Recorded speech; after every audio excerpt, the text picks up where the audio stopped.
Hello বন্ধুরা, তোমরা সবাই কেমন আছো? তোমরা দেখছো কাকলি মল্লিকের ব্লগ। তো দেখো, ঘুম থেকে উঠেই কিন্তু কাজকর্ম সেরে দিয়েছি।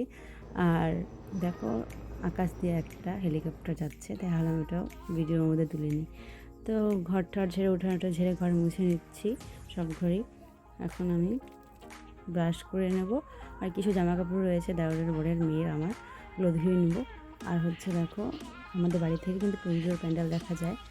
আর আমি জামা কাপড় ধুয়ে হাঁড়িটা ধুয়ে কিন্তু স্নান করে পুজো টুজো দিয়ে নিয়েছি।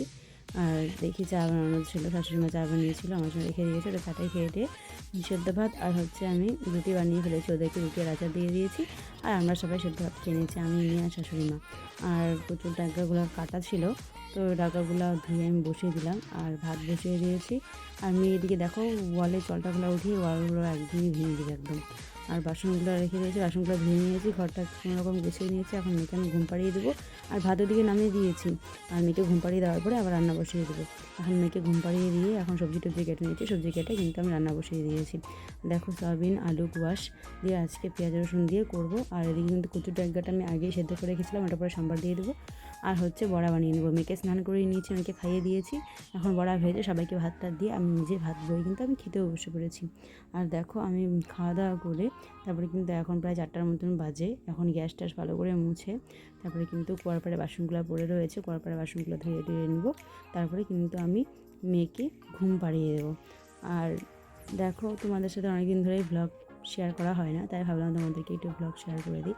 আর সামনেই দুর্গাপুজো আসছে, তোমরা কে কে দুর্গাপুজো শপিং করনি বা কে কে করেছো সেটা কিন্তু আমাকে কমেন্ট বক্সে জানাবে। তো আমি দেখো বাসন টাসন ধুয়ে ভাবলাম ঘর আর উঠোনটা ঝেড়ে নিই একবারে। তো ঘর উঠান ঝাড়তে ঝাড়তে একবারে কিন্তু 4:30 আমার বেজে গেছে। তো এখন মেয়েকে আমি ঘুম পাড়িয়ে দেবো। আর দেখো, তার আগে ভাবলাম কি আমি তোমাদের বাইরে থেকে পুরো প্যান্ডেলটা দেখাই। আর দেখো, দেখতে পাচ্ছি প্যান্ডেলটা কিন্তু অনেক বড়, আর বাড়ির থেকে কাছে, এই জন্য আমি জুম করতে পারলাম না। তো প্যান্ডেলটা দেখে আসার পথে ভাবলাম জামা কাপড়গুলো উঠিয়ে রাখি। আর মেয়েকে ঘুম পাড়ানোর পরে ঘুম থেকে উঠে দেখি প্রায় সূর্য ডুবে গেছে। এখন কিন্তু সন্ধ্যাবাতির আয়োজন দিতে হবে। সন্ধ্যাবাতি দিয়ে দিয়ে মেয়ের খাবার বানিয়ে নেব। চালের গুঁড়ো খায় মেয়ে সন্ধ্যাবেলায়, তো মেয়ের জন্য চালের গুঁড়ো বানিয়ে নিয়ে শ্বশুর শাশুড়িকে চা বানিয়ে দিয়েছি। আর আর গরমে আমার ভালো লাগছে না, আমি চা খেতাম না, নাহলে অন্য সময় মাঝে মধ্যে খাই। তো বিকালবেলা জামা কাপড়গুলো ভাঁজ করে নিলাম। আর আজকের জন্য এ পর্যন্তই বন্ধুরা, টাটা। তোমার সবাই ভালো থেকো, আর লাইক কমেন্ট করে পাশে থেকো। Good night.